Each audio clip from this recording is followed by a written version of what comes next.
This video is on how to strengthen your happiness muscle. Okay, of course, that's a metaphor, but we're going to talk about how to use something called reward sensitivity and a couple other practices to bolster your motivation to improve your own levels of happiness and well-being. And here's what I mean. Like, you ever experienced this? I know I have plenty of times where there's an activity that you know you should do or you know you want to do. Like, I kind of want to go get a workout in, or I want to meet my friend for dinner, or I want to take my kids to this park this weekend. And yet, at times it can be a challenge, or it can feel like, I just don't know if I feel like it, or I don't have the energy. It's like, I know this will be fun, but I'm not sure I feel like going through it. So, how do we kind of increase motivation when we're in that place so that we lean into or do more of the things that we know are ultimately going to bring positive emotion and enjoyment? So, that's what this video is about. Get kind of a practical discussion, a few psychological tools that you can use, whether it's kind of a one-time thing or more broadly. How do you increase your motivation and kind of train your happiness muscle? So there's really three pieces to this. The first is savoring, the second is expanding your vocabulary, and the third is starting with something easy to build something called self-efficacy. So we'll explain all those, but here's the background.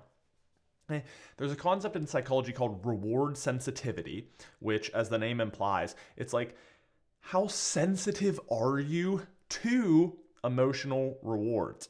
So if you increase your reward sensitivity, it means that you do a better job of like appreciating and recognizing the positive emotions that come from certain things. And then, of course, that bolsters your motivation to then do more of them, right? I mean, think about it like this. Let's say you're not super motivated to go out and meet your friend for lunch, but like as you're there and after you're there, you really think back like, oh, this person is such a great friend. Like, I love this relationship. We have such good conversations. And this lunch we had, oh, it was so good. I just love the taste and getting out. It was so nice. Right? You can see how someone who leans into the rewards and is more sensitive to them is going to be more motivated to do those again in the future, as opposed to someone who's just not totally paying attention. They're like, oh, yeah, I guess that was nice. So how do you increase your own reward sensitivity? Well, the two main practices there have to do with savoring and expanding your vocabulary. So a note on this, right? So one study titled Positive Affect Treatment Targets Reward Sensitivity. It's a randomized controlled trial. They basically looked at people who had some depression and anxiety, treating them in terms of reducing negative emotions or enhancing positive emotions. This idea of reward sensitivity, right? So appreciating and savoring.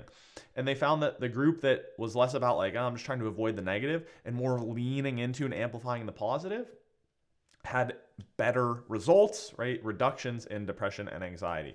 So kind of one simple way to do this, right, is for savoring, is to just think of one activity, okay, in your day that brings joy or brings positive emotion and brings happiness, okay? Now, as you're experiencing that event, try to bring your awareness, this is like meta awareness, right, to the positive experience of that event.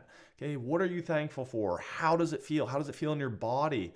Right? What's that experience like for you? And then importantly, after you've enjoyed the moment, just try for maybe 2 minutes to close your eyes and put yourself back into that situation and maybe recount out loud, right? As if you're experiencing it again, some of the physical sensations, some of the details, some of the things that you loved or were most exciting or most joyful or most fulfilling about that experience. So, okay, you can imagine, right? So you, again, we'll choose that example of meeting your friend for lunch. And so again, you enjoy that experience, you've had it, and then maybe on your way home from lunch, you don't go crazy with it, but as you're in your car, you spend 2 minutes.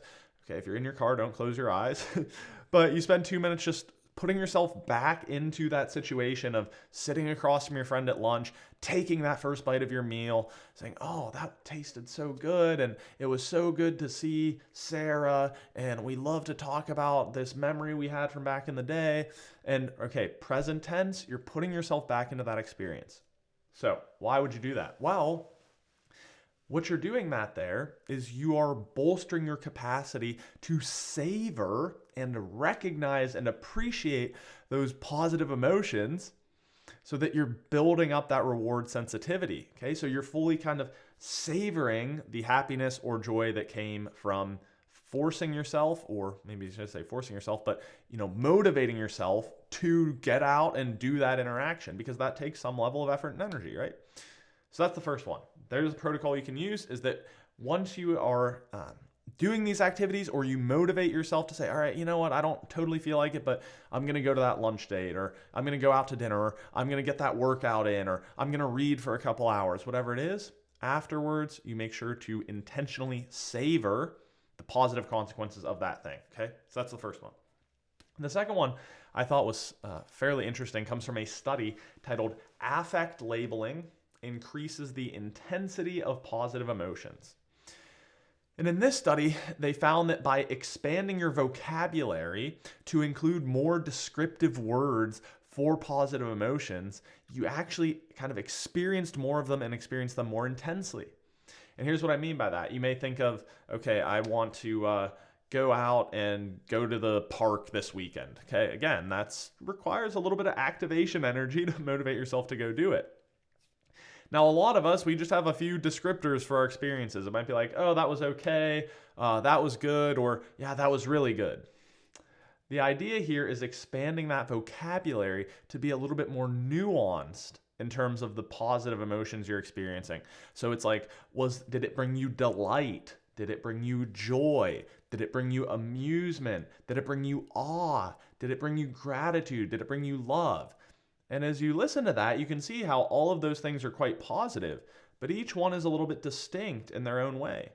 Going for a walk through a redwood forest might not bring you a lot of maybe amusement or excitement, but it might bring you a lot of awe or serenity. Whereas conversely, right, riding a roller coaster with your friend, maybe not so much serenity and awe, but exciting and joy and fun. So by expanding our repertoire of positive emotional descriptors and labeling our experience as such, again, we increase our reward sensitivity so that we're more attuned to those positive emotional states. So those first two are all about, again, increasing reward sensitivity, which is going to bolster your motivation to do more of the things that you know are going to bring you happiness and well-being. And a final principle you can try is starting with the easiest possible step in that thing. So a couple examples. Again, we'll use working out. It's like, I know I should go for a run today. I'll feel better after, but I don't know if I feel like it. Instead of focusing on going for the 30-minute run, start with, okay, I'm just going to change into my gym clothes. Okay. Same thing. If you say, all right, I know I've been working on this book and I think it's really fun and I enjoy reading it, but I kind of feel like just sitting around watching TV. So instead of saying I'm going to read a chapter, say, well, I'm just going to read one page and see what happens. Right? And so you can start to apply this to all different things, right? Same thing. You got a dinner date that you'll enjoy, but again, it's like, oh, I've had a long day and I'm kind of tired. So focus instead of, okay, I'm going to spend 2 hours talking to this person and spending time socializing. Hey, what if I just focus on getting into the car and heading over there? Okay, and the idea here is that you have to start small. And what we tend to find is that motivation tends to increase after we take the first step or after we start, rather than just before we engage in the behavior. So what happens here is you just take that little first step, you build up a little bit of momentum, and then because you're already down that path, motivation starts to follow. And what we see there is it has to do as well with self-efficacy, which I mentioned at the beginning, which is the idea that every time we do some small behavior in alignment with our intention or with our commitment we've made to ourselves, we bolster our kind of self-esteem and self-confidence so that we're more likely to do the behavior in the future. So again, think about it with reading example.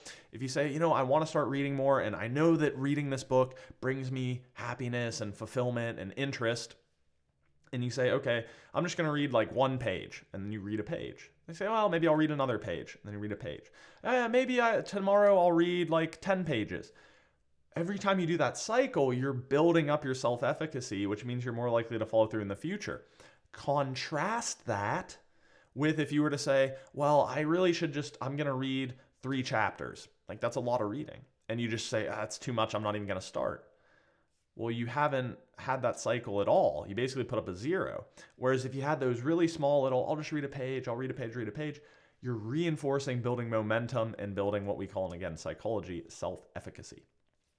So there you have 3 very practical tools you can use to motivate yourself to improve your own happiness and well-being. Especially because, like I said, we all experience this, right? Where we're just not totally feeling it, or we had a long day, or we're a little worn out, a little demotivated, and it's like, yeah, I know these are things that I want to do and they're important to me, but I just don't quite know if I feel like it. If you want to motivate yourself to engage in more of these behaviors, that's what you can do, is do some intentional savoring during and after you engage in these behaviors. Build your happiness or positive emotional vocabulary so that you can savor these things even more.